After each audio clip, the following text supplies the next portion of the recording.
Guys, insight from Ukraine, and Russia is back with some more wild intercepted phone calls and radio transmissions. This is a look at what it's like to be a newly mobilized Russian soldier stuck in Kherson as the Russian forces are trying desperately to retreat. Let's get into it right now. And of course, guys, be sure to give him a listen. This guy's making a great channel. I put my face over him so you guys can read the captions, but you really, really should give him a subscribe. The link, as always, is in the description to the video. Show that Kherson will be Ukrainian again in the near future. There is evacuation going on there. So I'm filming this about a couple of days in advance. Right now, Kherson is still officially Russian controlled, but more and more news sources over the course of the day have been reporting that Kherson is going to be, Russia is going to withdraw from Kherson, giving it up to Ukrainian forces. And also interceptions from that region show that Russian soldiers are just desperate there. Just listen to the next intercepted phone call that proves it. Let's go. Тихо у вас там? Ну, что-то пока вон перестрелки есть какие-то. Да нас, походу, в котел хотят взять, типа окружить. So he's talking about the cauldron to encircle them. What that is if you've been on the daily updates, you know that the cauldron is sometimes a Russian term for an encirclement. This is where your enemy will flank around and encircle you, leaving you just one means of exit. And if you don't want to get cut off from your supply lines, you have no choice but to withdraw. It's been probably one of the defining maneuvers of this conflict, is the ability to cut off forces, surround them, and force them to withdraw. Because when you're fighting over territory, it's important to note that it's not actually essential that you kill the enemy or destroy their equipment. If your victory conditions are taking and holding territory, then just simply doing that is a sufficient victory condition. So creating these cauldrons and then having the enemy withdraw is very, very effective, right? It allows you to take large chunks of territory without necessarily having to fight over every square meter of it.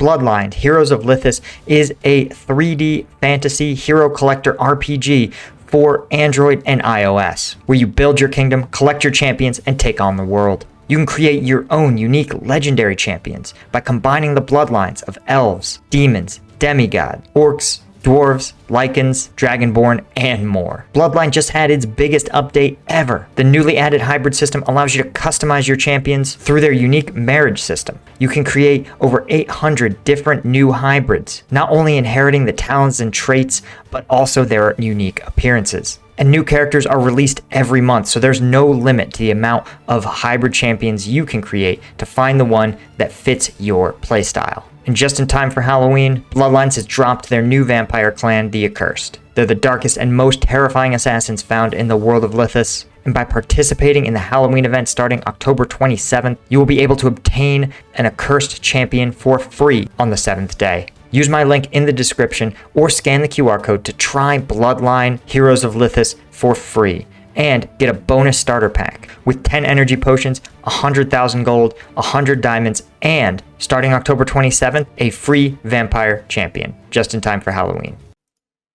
Типа такая новость дошла, что они с этой стороны хотят обойти в Береславль.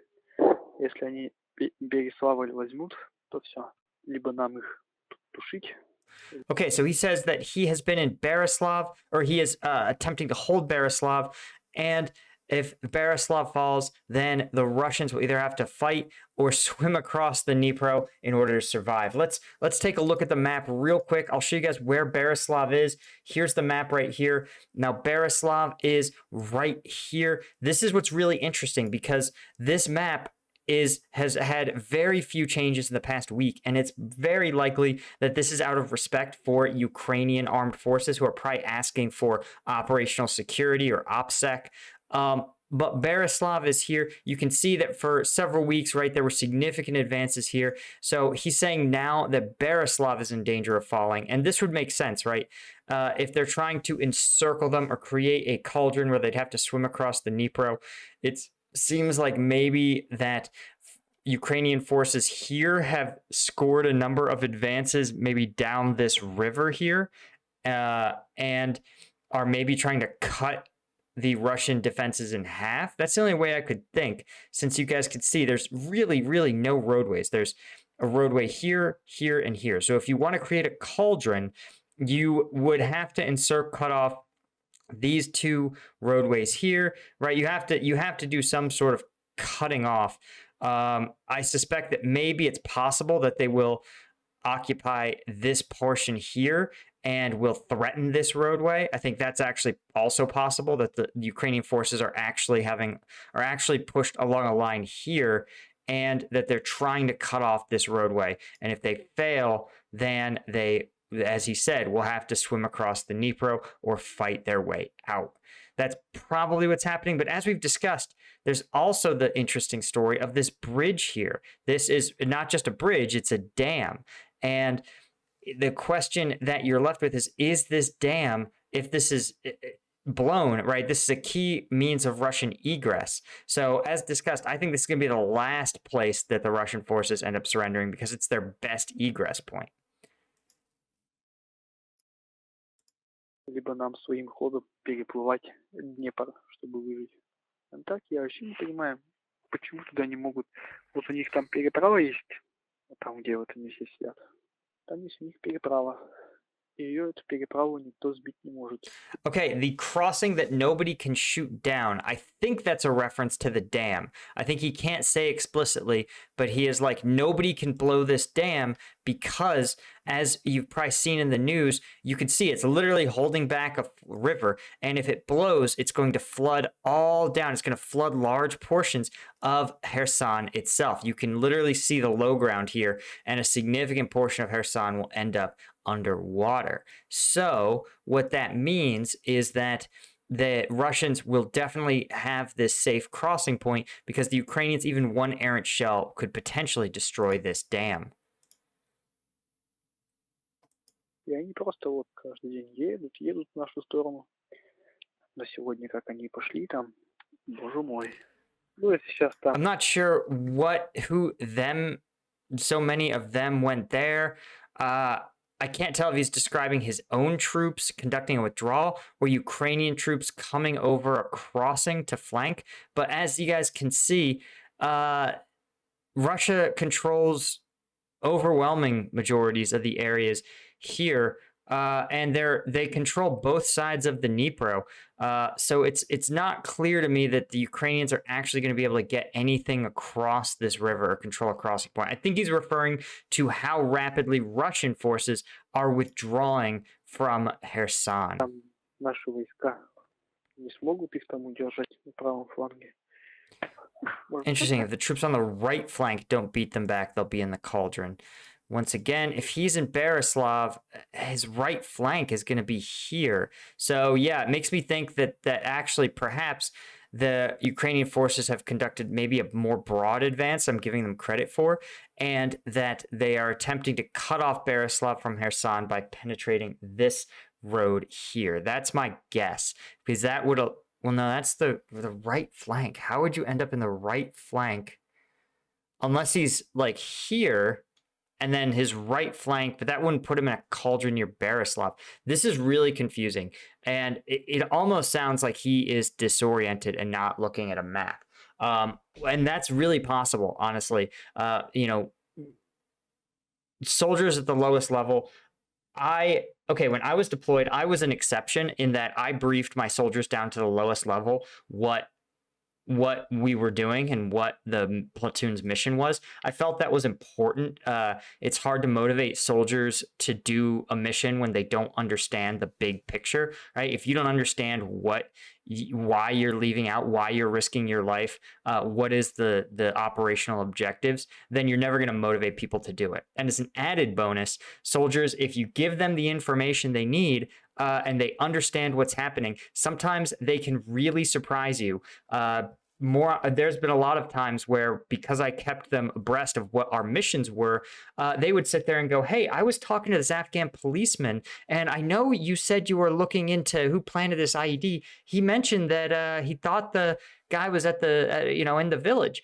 And a lot of times that sort of silly, literally it'd just be your junior private and your translator just like hanging out, eating some naan with an Afghan army or national police member. And so sometimes that sort of thing, right, it gives soldiers the opportunity to contribute. That said, the Russian military does not appear to operate that way. Soldiers are kept deep in the dark on what's happening. And so it's really possible that this guy is just totally not oriented, or that the battlefield is so different than what the map shows, or changing so rapidly that perhaps he is actually, in danger of being put into a cauldron.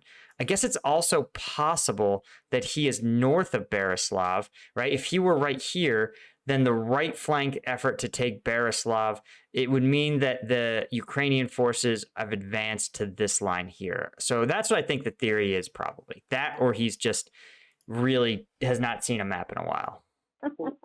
Можно считать, что вы в котле.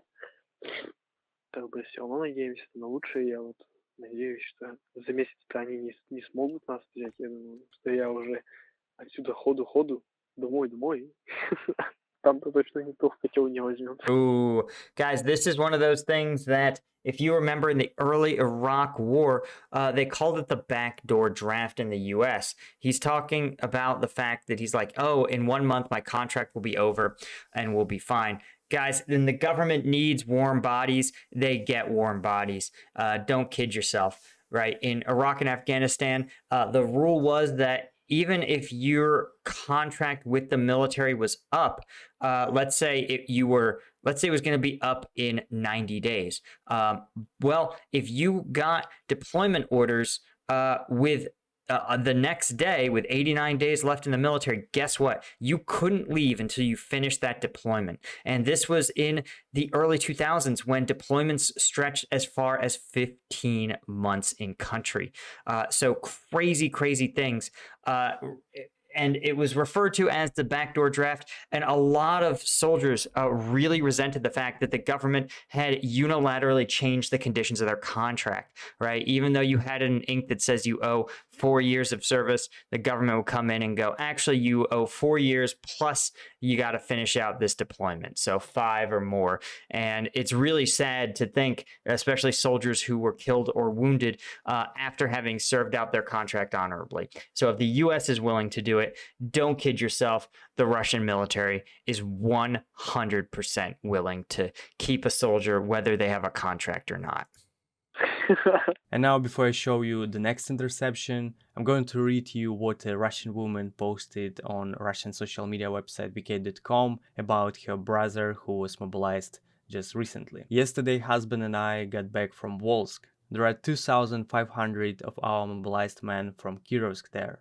We went to see my brother and to bring some packages from the family to our friends. They weren't letting my brother for a long time. He wrote 3 reports, but as a result, nothing. He just left without permission, through the post. He just got out and that's it. To get to him, we drove almost 1,000 kilometers. We didn't sleep the whole night. Anyway, all that guys say on the phone to their families, it's not true that everything is good and that they've been trained. They tapping their phones and controlling them. But it's not the scariest part. Brother told me that. Okay, so what they're talking about here is, again, sounds like they have a recently mobilized young man, her brother, and he is, when he says, I think he requested leave, or possibly requested like a medical exemption, but it sounds like probably leave, that he just up and left. And they're saying, of course, she's warning that the phones are tapped. This is true in basic training.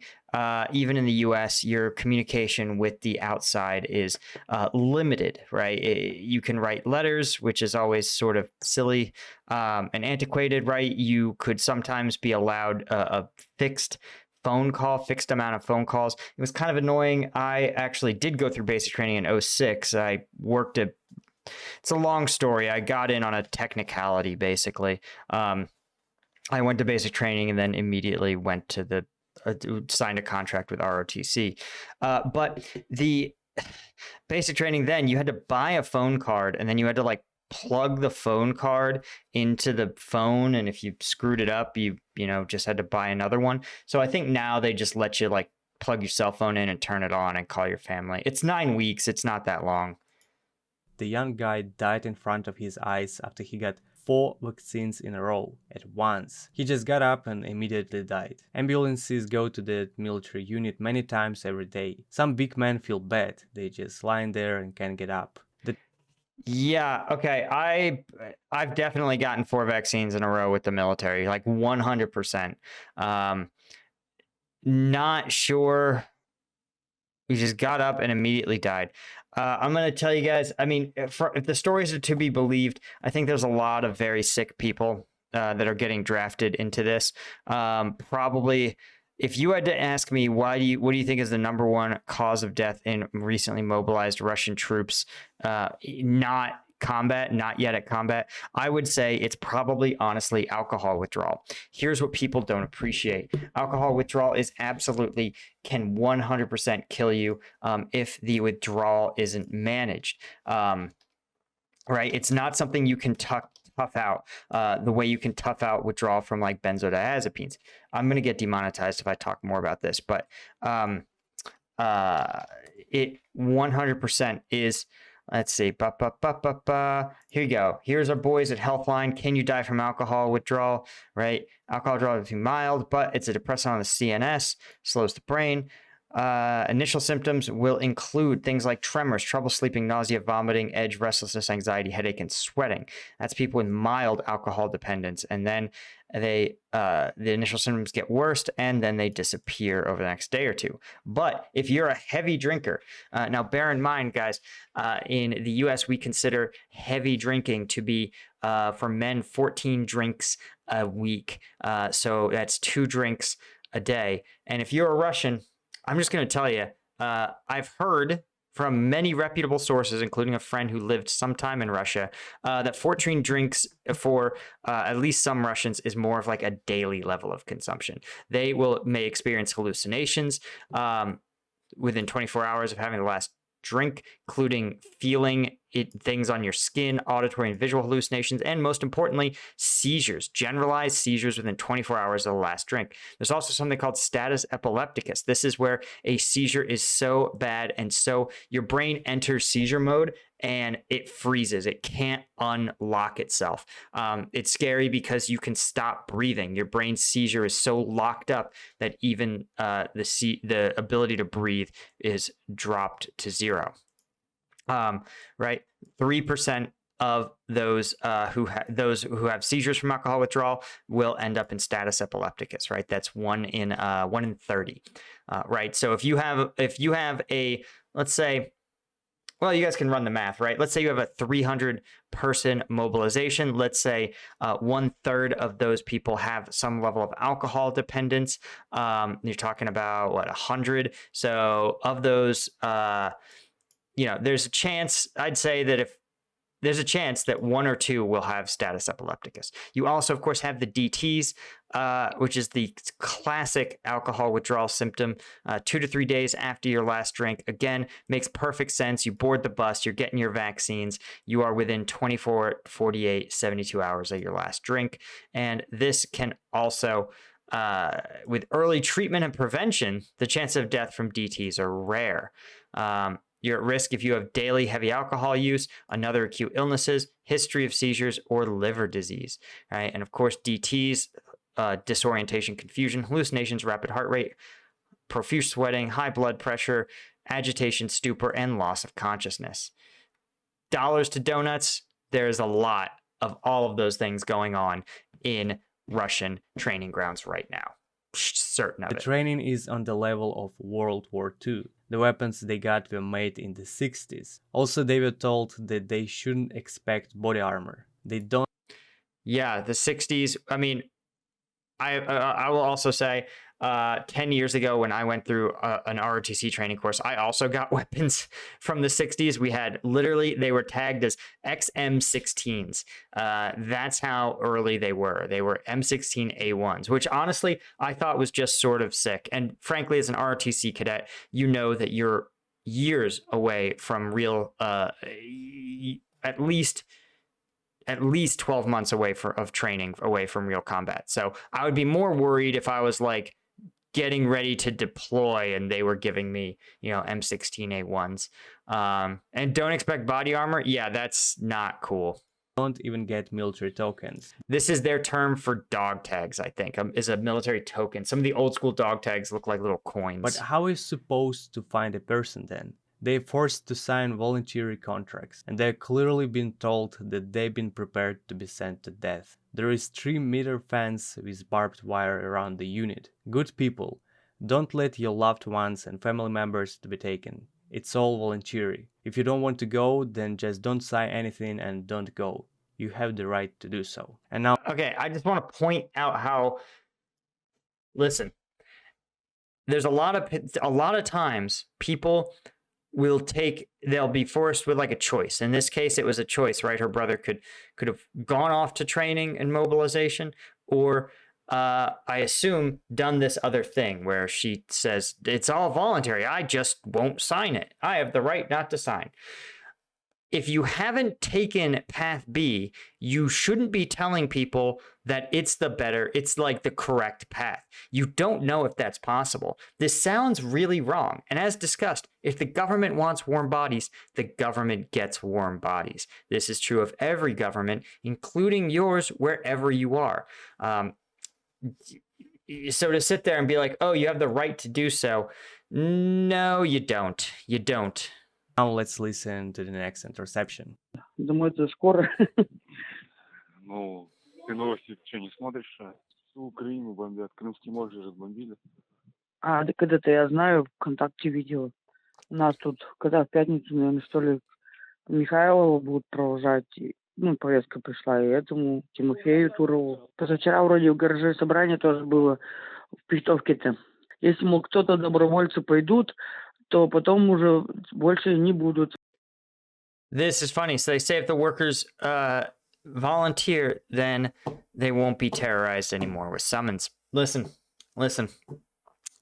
Leverage, especially autocratic governments, but any government really, is going to respond to leverage.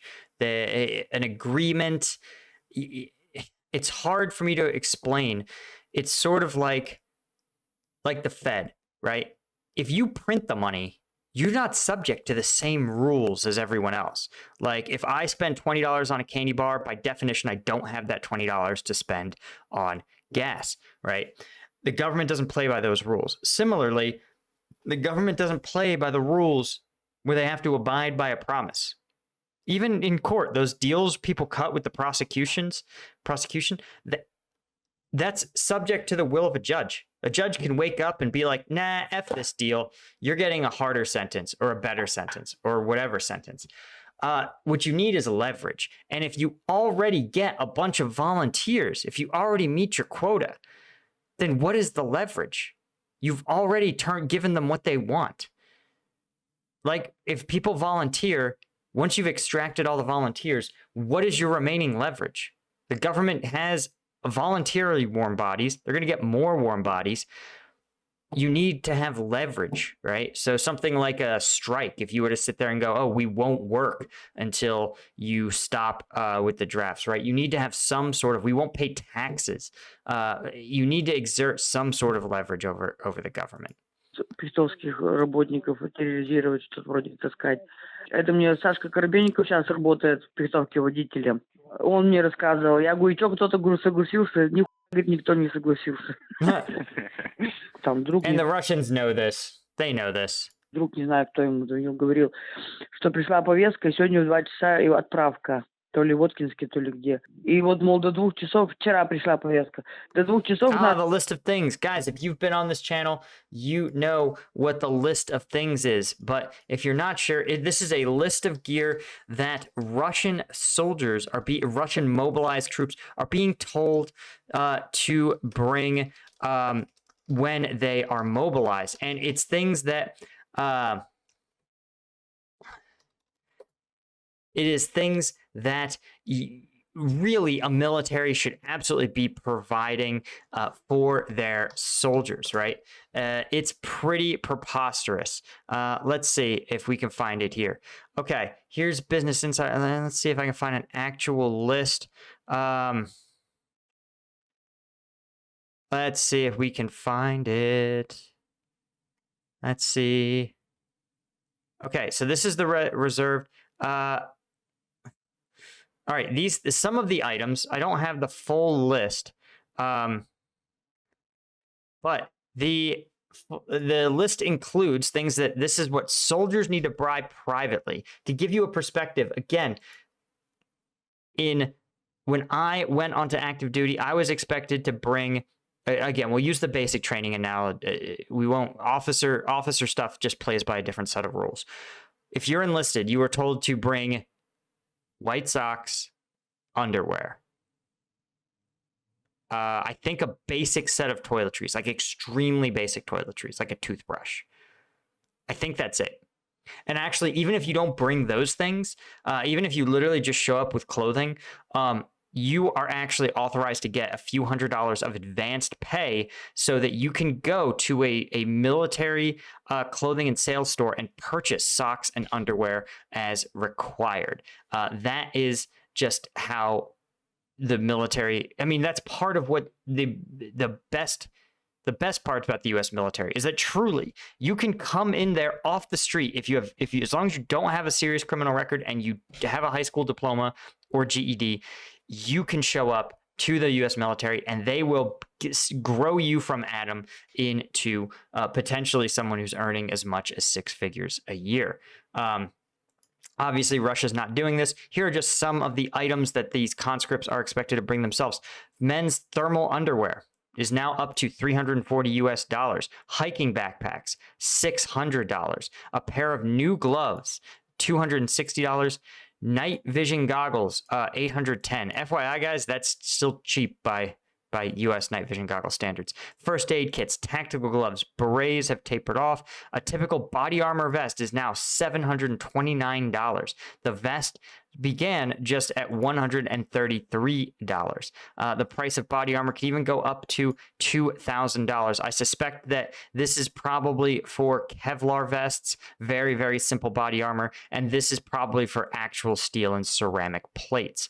A contact chain store, 2 Class 6 bulletproof vests, which are the ones that can stop actual AR rounds, and it's out of stock, right?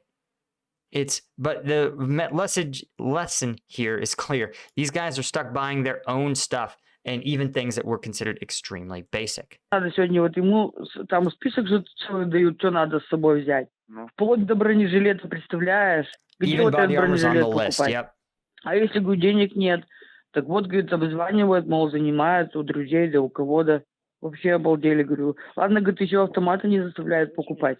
If you're not subscribed to my channel yet, please consider. Do subscribe to this True Kings channel. The link is, as always, in the description.